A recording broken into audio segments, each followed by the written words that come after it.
All right, check this out. I just barely made this. So these plates, see there's a plate here, this thing right here that the grinder's on. I have another plate that my vise is on, and I have one over here for the sander, right? The tricky thing is you see this bolt right here is directly underneath the belt, and so it's really hard to get in there because it drops all the way down through the table, and then I put a wing nut on it, so it was really difficult to get that in, so I had to make it swivel. So what I did is right here on the back, this right here is a seat swivel for a boat.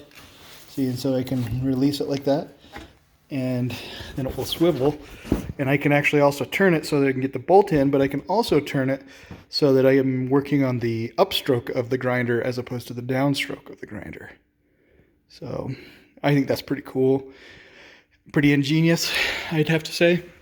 The way I did it is I just made this plate. So there's the swivel right there, and I just made a plate and tapped some 1/4-20 holes into it where the holes on the swivel were located, and then I made 1/4-20 taps on the plate where the sander needed to attach to it. So, and then I just bolted it all down. And I 1/4-20'd also some holes into the actual plate itself.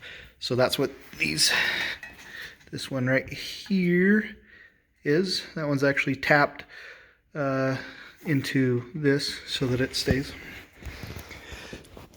Anyway, let me pause it here for a second, and then I'm gonna flip it around and I'll show you what that looks like.